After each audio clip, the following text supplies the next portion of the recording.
नमस्कार दोस्तों, कैसे हो आप सारे लोग। आशा करती हूँ जो जहाँ पर भी हो अपने अपने कर्तव्यों को सच्चाई के साथ और प्यार के साथ निभाने की जी तोड़ कोशिश किए जा रहे हो। और हम हमारे इस साधना में माँ बाबा के आशीर्वाद से, गुरु की कृपा से और परमेश्वर की इच्छा से सफल रहेंगे। इसी शुभकामना के साथ चलिए शुरू करते हैं। आज बृहस्पतिवार है, गुरुवार लक्ष्मीवार यानी कि माँओं की बार, राइट। तो कुछ कारणवश कुछ दिनों से माँ कुछ कहानी या कविता दे नहीं पा रही है, लेकिन इसका मतलब ये नहीं कि माँ सुनती नहीं है, सुनती है। मेरी भी तबीयत खराब हो गई थी, अभी भी है, गला अभी भी नासाज है ना। तो आप लोग देखोगे, सुनोगे, कभी कभी मेरे आवाज़ के जो टोन है, जो वॉइस का क्वालिटी है, वो चेंज होता रहेगा। और लेकिन फिर भी मैं जानती हूँ, मैं दूर रहती हूँ अपनी माँ से, तो माँ सुनती है। जैसे माँ की लिखी हुई हर कहानी मेरे लिए अमूल्य है, ठीक वैसे ही मेरे हर एक आयोजन माँ के लिए हर रोज़ की सुबह शुरू होने की एक कह सकते हो, जैसे ही मैं अपलोड करती हूँ तो माँ देखती हैं, सुनती हैं। कभी कभी बहुत भयंकर वाली झाड़ भी पड़ती है। ये ऐसा कैसे बोल दिया, ये वाला सही नहीं था। और कभी कभी माँ कुछ नहीं बोलती, चुप होकर सिर्फ कॉल करती है। और जब पूछती हूँ माँ क्या हुआ, तो कभी कभी बहुत धीमे से एक आवाज़ गूंजती है, आज सही था। तो ये आज सही था या आज जो कही है वो मुझे अच्छी लगी है, ये पूरे जहान मिल जाने जैसी है। हर एक बच्चे के लिए ये ऐसे अनुभव है शायद, मुझे नहीं पता। लेकिन इसीलिए लगा कि आज माँ की जगह माँ के लिए कुछ लिखते हैं, माँओं के लिए लिखते हैं। माँ ये एक अस्तित्व है, ये किसके लिए कैसा है, किसके पास कैसा है, कैसा ये प्रतीत होता है। मैं अपने आँखों से जो देखी हूँ आज आप लोगों के सामने वो ही प्रस्तुत करने जा रही हूँ। माँ ये जो अस्तित्व है, ये ऐसा एक अस्तित्व है या ऐसा एक चरित्र है जिसको अभिनय करने के लिए मैं जानती हूँ शुरू में ही बहुत सारे लोगों का बहुत सारे लोगों का कानों में खटका, अभिनय है। हाँ, जीवन एक रंगमंच है और हम हमारे चरित्र को अभिनय ही करते हैं। लेकिन सिर्फ एक सत्ता, एक अस्तित्व ऐसा है, मातृत्व या मातृसत्या ऐसा एक चरित्र है जिसमें कोई अगर एक बार साझा कर ले, एक बार उस चरित्र को निभाना शुरू करे, तो वो फिर अपने पूर्व चरित्र में वापस नहीं जा पाता। ऐसा परमानेंट है ये। तो ये जो किरदार है, इस किरदार को व्यक्ति विशेष के अनुरूप हर एक माँ अपने अपने तरीके से निभाती है ना। तो कोई व्यक्ति को यही माँ जो चरित्र है, ये जो माँ, ये जो अस्तित्व है, ये डरपोक कर देती है, तो कहीं इसको असीम साहसी बना देती है, कहीं पर इसको बहुत ही जेलस बना देती है, तो कहीं पर निर्लोभी बनाती है, कहीं पर भयंकर तरीके से स्वार्थ ही देखने वाले, अपने स्वार्थ देखने वाली स्वार्थी बना देती है। जैसे वो आंटी थी वो आंटी जो मतलब ऐसे हमने देखा था कभी, जो मुझे बहुत अजीब लगा था कि विभिन्न सेक्शन में आंटियाँ पढ़ाती थीं और डिफरेंट डिफरेंट टास्क देती थी, डिफरेंट डिफरेंट होम चीज़ें समझा के लिखवाती थी। तो स्कूल की छुट्टी होने तक हर माएँ एक जगह झुंड में घुस जाती थी। मुझे याद है कि कोई एक आंटी एक दिन हमसे कॉपी लिए, ऐसा कुछ हुआ था कि हमारे सेक्शन में क्या लिखा है। मेरी माँ कभी भी ऐसे झुंडों में, माँओं के झुंडों में नहीं घुसती थी। तो मैंने देखा वो आंटी मेरे कॉपी से या जिसके भी कॉपी से था वो पूरा एकदम रट्टा की तरह नोट कर रही है, हाँ हाँ करके नोट कर रही है। और वहीं वहीं शायद एक नज़र एक टूक हम देख लिए थे, तो वो आंटी जिस कॉपी से वो नोट कर रही थी उसको पूरा ऐसे ना बंद कर दिए। तो उस दिन मुझे लगा था कि ये क्या है। हाँ, तो ये जो माँ की जो अस्तित्व है ये किसी किसी व्यक्ति को स्वार्थी कर देती हैं, तो कहीं कहीं निस्वार्थ भी कर देती है। एक निस्वार्थ का घटना बोलूं। मैं तब बहुत छोटी थी। हम लोग स्कूल से वापस आ रहे थे।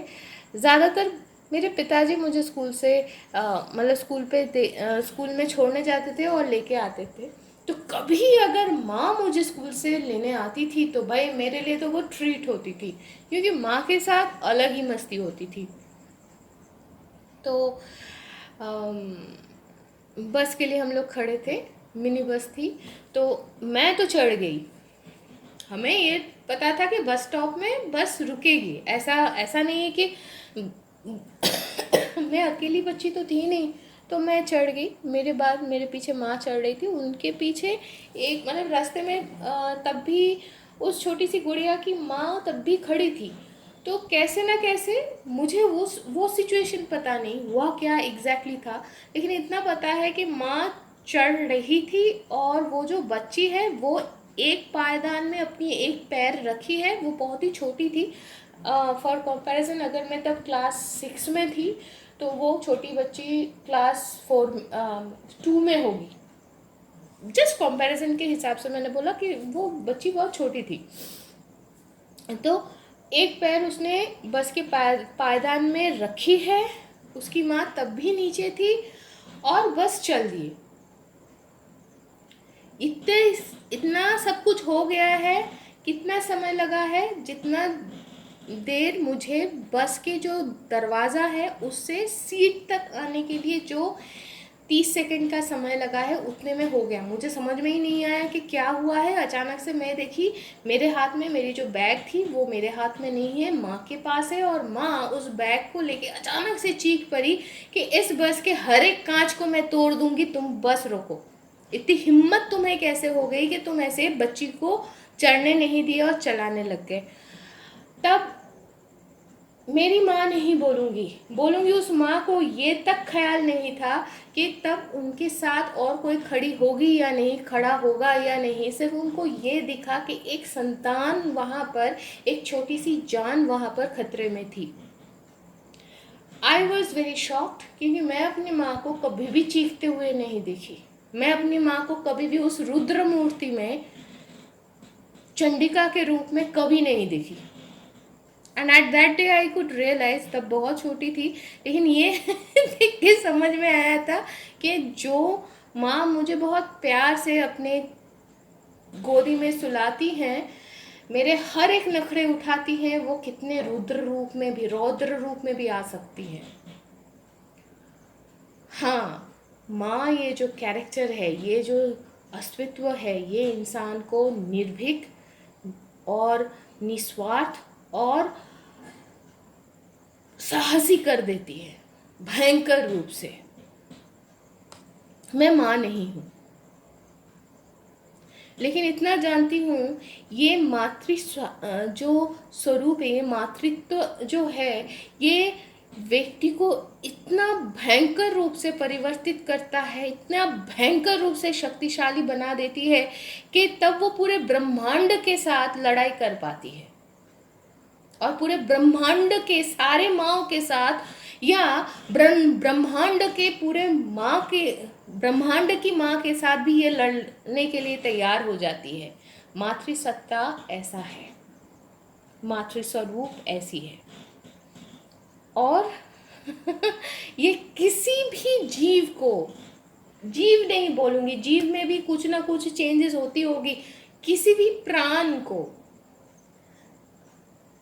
अपने सुरक्षा कवच में सुरक्षित करने के लिए कभी भी दो टुक नहीं सोचती है।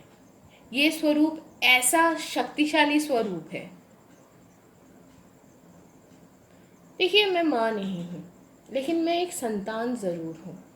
और ये संतान ने जो देखा है अपने चारों तरफ, ये जो माँ की किरदार निभाती हुई बहुत सारे माँओं को जो देखी है, इससे उसको ये ज़रूर पता चला है कि हमेशा मैंने क्यों इतना ऑब्जर्व किया, क्योंकि हमेशा मुझे लगता था, या अभी भी लगती है, कि मेरी जो पहली गुरु हैं, मेरी पहली जो गुरु हैं, मेरी माँ, उन्होंने जो सिखाया है उसके साथ और कुछ ऐड कर सकती हूँ क्या? बाकी जो माएँ हैं उनसे मुझे और कुछ सीख मिल सकती है क्या? ये देखते देखते, ये जो तुलना बोलिए, ये जो ऑब्जर्वेशन बोलिए, उससे मुझे कुछ चीज़ें पता चला है। आज के दिन में वैसी माएँ, जो माएँ सिर्फ अपने बच्चे को जो सिखाना चाहती है उसको सच करके दिखाने के लिए खुद वो जीवन जीती हैं। अगर बच्चे को बोलती हैं कि हमेशा सच्चाई के साथ चलो, तो वो हमेशा पूरे ज़िंदगी भर सिर्फ सच्चाई ही बोला है, सच ही बोली है। वैसी माँ जो आप अपने बच्चों को सिखाना चाहते हो वही जीवन आप जीते हो, ऐसी वाली माँओं की जो संख्या है बहुत कम है, पहली बात। और ऐसी वाली माँओं की जो श्रेणी है, उसमें जितने सारे माँओं के साथ मेरी मुलाकात हुई है भगवान की कृपा से, गुरु के आशीर्वाद से, वो सारे माँओं में एक कॉमन चीज़ मुझे नज़र आई है। हर एक माँ ज़रूर कहती है, मैंने क्या कष्ट किया है रे, मेरी माँ तो हजार हजार गुना ज़्यादा कष्ट किया है, तुझे पता ही नहीं है मैं क्या कर रही हूँ। एक शक्तिशाली, एक निर्भीक, एक सत्यनिष्ठ माँ ही एक सत्यनिष्ठ, निर्भीक और शक्तिशाली संतान को बड़ा कर सकता है, बड़ी कर सकती है, बड़ा कर सकती है। I am sorry, my Hindi grammar is very bad. तो और क्या मैंने देखा है, वो जो आज बहुत कम मिलती है ऐसी माँओं, उनकी जो श्रेणी है, उनमें से और एक चीज़ मुझे दिखा है, वे लोग ना कभी भी जज नहीं करते कि भाई तुम्हारे अंदर ये खामी है, तुम्हारे अंदर ये गुण है। हम जैसे हैं वो वैसे ही हमें एक्सेप्ट करते हैं, और एक्सेप्ट करने के बाद वो रुकते नहीं हैं, वो निरंतर निर्लस तरीके से और निर्लज्ज की तरह, सही बोल रही हूँ, उनको कुछ भी बोलो फिर भी वो कोशिश करते रहते हैं ताकि हम निम्नतर सत्य से उच्चतर सत्य में उद्गमन कर पाए, हमारी उन्नति हो। वो कहते हैं ना, वे लोग सत की भी माँ है और असत की भी माँ है, जैसे माँ शारदा थी। तो सही है, ये जो क्लस्टर ऑफ, ये जो कैटेगरी है ना, ये बहुत कम लोग, बहुत कम माँओं को मुझे मिली है वैसी माँ। क्योंकि मैंने देखा है अपने बच्चों को बहुत हाई मॉरलिटी सिखाने वाली भी अपने लाइफ में कितना इमोरल हो सकती हैं। और ऐसी भी माँ देखी हूँ जो सब कुछ झेल के सिर्फ अपने बच्चे को सही परवरिश देने के लिए कितना कर सकती है, कितना दूर जा सकती है। दोनों ही देखी हूँ मैं, लेकिन एक बात ज़रूर बोलूँगी, हर माँ की जो दर्द है ना, वो सिर्फ शरीर की नहीं होती। हर माँ की दर्द सिर्फ शरीर में ही सीमित नहीं रहती, मानसिक तौर पे हम लोग एज ए संतान, हम लोग जो प्रतिरोध करते हैं ना, उनके सीख को, उनके डिसीशंस को देखिए, विचार करने के बाद अगर वो सही है उसको एक्सेप्ट करने में हम लोग इतना उसमें ईगो डाल देते हैं कि हम उनको और बड़े परीक्षाओं के सम्मुखीन कर देते हैं उनको। इसीलिए शायद माँ ही सबसे पहली गुरु हैं और वे ही सबसे सही शिक्षक भी हैं। तो आज यहाँ तक ही।